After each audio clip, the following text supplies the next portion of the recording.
What was done under the NPP with that lens should be looked at with the same lens when the NDC does it.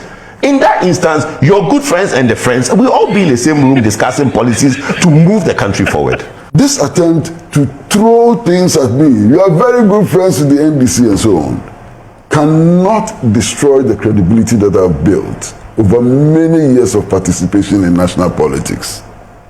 And please be minded by that. Abusia Uncle Kwesi Pratt ne bo afu wodwa. Ne de be asem na esintie ma Uncle Kwesi Pratt ne bo afu. Mr. Kojo Poku Nsafoa na wone no ewo program no so.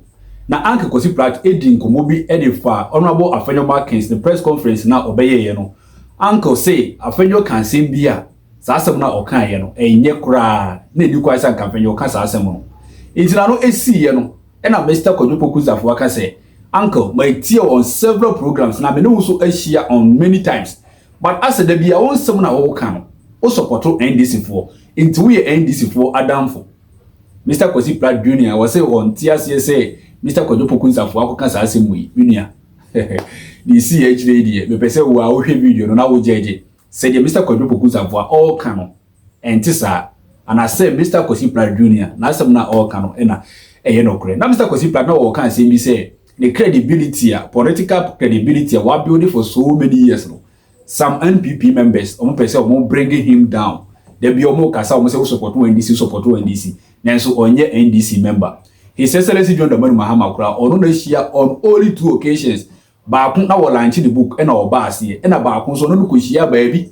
And ukra utwom and our mochia omo and no. It's over platform can see is no cancer. We NDC for down for not just any credibility wa build for so many years no and our person what they ever form oh mama sa akwanya no into Kwesi Pratt wadi nkomo my enko nkotie ko bohwehwe a ekoso e wo montem after say Mr. Kojo Poku Nsafoa o kan sa asem no mesre unya en subscribe ya na wa subscribe e dem ma like video na share mo bia bi no no so unya bi hwe nyakopo nhira.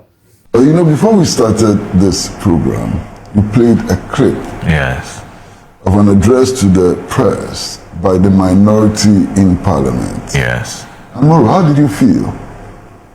When you watched that clip, what did you feel? How did you feel? I honestly was disgusted. And I'm using the word advisedly. You know that I don't normally use strong words. I know. But in this particular case, I was completely disgusted. Here is a minority leader in parliament who calls a press conference and says that when we win power, we are going to arrest the chief executive of the Gold Board. For what? He says we are going to arrest the chief executive of the Gold Board. And his bail condition will be so huge that he cannot meet it and we will lock him up. Am I lying? Yeah. But he didn't say that. So, I mean, let's put it in perspective. So what did he That's say? not what he said. So what did he say? He said, say what he said. People are being arrested for making 5 million losses. People are being arrested for making 10 million losses. Meanwhile, when you are arrested, he didn't say that he was going to be arrested. He said, when you are arrested, then your bail condition will be huge. So it's 2 different things when somebody says that when I win power, I'm going to arrest. How is this different from what I've said? But he didn't make a categorical statement that he's going to arrest immediately. Made categorical. Well, if you're going to quote him. Okay, no problem. I'm inferring. Because this is not the first time that these reckless statements have been made. You know, these absolutely reckless statements have been made. I think it's unacceptable. You understand? You cannot, as a huge public figure, and the minority leader is a huge public figure, you know, accuse people of criminal offenses and go forward to speculate their bail conditions and so on in the future. I think it's terrible. You understand? Right. And I'm just wondering if the minority leader were in Sammy Jemfi's shoes, how he would have felt about what he did in that press conference. I think it's clearly unacceptable. Right. That's number one.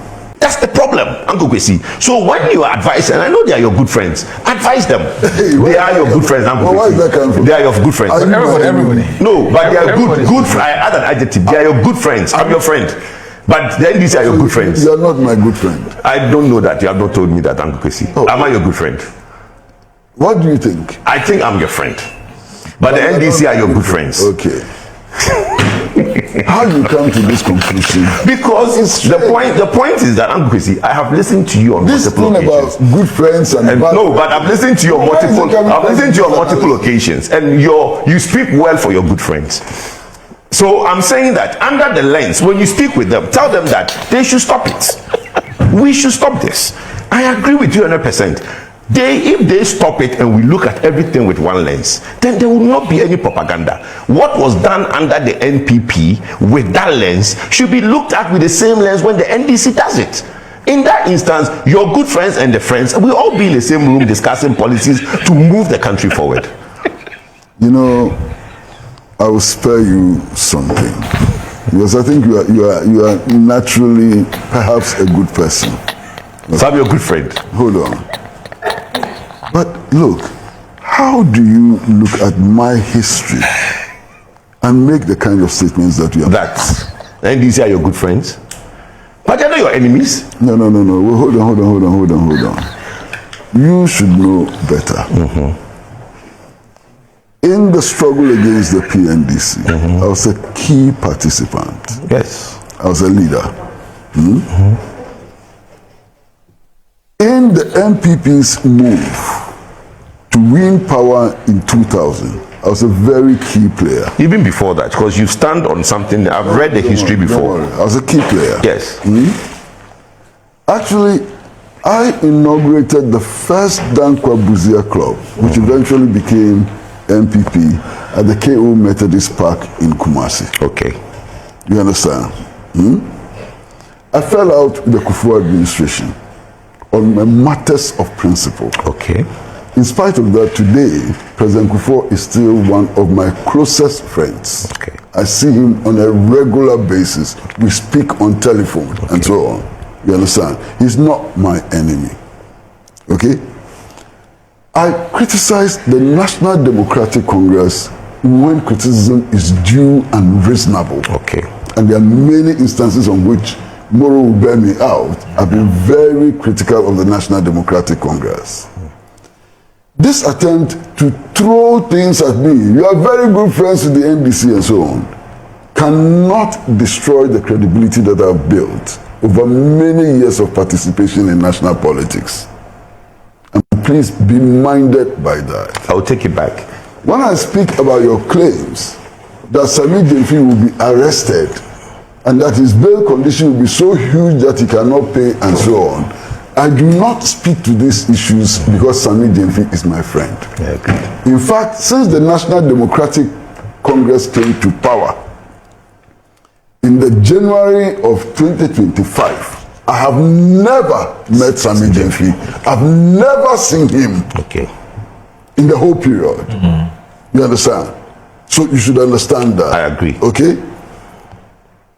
Vice President, I've seen her casually at a friend's birthday party. We didn't even speak. We didn't shake hands over the period that they have been in power. Yeah. President John Dramani Mahama, I've seen him twice. Once when he came to launch my book, and he passed in front of me at the AU summit in Addis Ababa. Those were the only two occasions on which I've seen President Mahama. So these are your claims. Please drop them. Okay. They are worthless. Okay. It is propaganda. Okay. And it's calculated at reducing my credibility or denting my credibility and so on. I don't think that was the intent. The intent was not to attack your credibility. My history of participation in Ghanaian politics would not support the claims that you guys make. Why is this thing that you are good friends with NDC? But would that be a bad thing if you are good friends with the NDC? The man who eventually became your flag bearer, your recent past flag bearer, go and ask him what me and him have done together. Recent past flag bearer, Danado? Yes. Okay, president, former president? Yes. But why would he say recent past flag bearer? He was president of Ghana. Forget whatever you say. But he was president of Ghana. I agree with you. So why are you saying, why are you remembering the flag bearer and not the presidency? I agree with you. I agree with you. Why? Every day, Moro, I'm not exaggerating. Every day. Okay. We ate at least twice a day. With Addo? Yes, twice a day. We either ate breakfast and dinner together, or breakfast and lunch together, or lunch and breakfast together, every day for many years. Wow. Is he my enemy? He's not. When President Akufo became president, and President Akufo is still alive, Kojo Poku is still alive, I ate lunch with him every day if I was in the country. Every day. He's not my enemy. The fact that we disagree ideologically and so on does not make people my enemies and my best friends and so on. Take that equation out of the conversation. Okay. Uncle Kwesi, I would take back. Uncle Kwesi is not good friends with the NDC. I'll take it back. You are friends. All right. I'm saying that it does not arise in this conversation. No, I was saying that there are certain advice you are giving us, which I agree with you 100%. I would have thought that since you are passionate about that submission, that advice going to the NDC will give sanity and bring sanity to our national discourse. Because the differences of why I'm here, why everybody, and the statement that Afinyo making is the double standards. That's all. Where somebody is being hounded in Yoko because it's claimed that he made a 5 million Ghana cedis loss, and somebody is making a 22 billion Ghana cedis loss. That's the double standard. It's got nothing to do with, because Uncle Kwesi, you and Kweku Baako were the heroes we had living in Kumasi. When we hear stories, you know, when you are telling folklore of the PNDC era, those that Rollins couldn't stand and they will appear everywhere Rollins was. It's you and Kweku Baako that we talked about in Kumasi. So how can I sit here and your credibility is intact? All I'm saying is that the NDC have a certain posture. And you have good analysis and positions on this matter. And they should also be given that same advice. It will help with the national discourse. Because if 1.4 billion is a cost, it's economic policy cost, so should 22 billion be. But 22 billion cannot be economic policy cost, and 1.4 billion is a jandam and somebody is a bad government. That's all I'm saying. All right.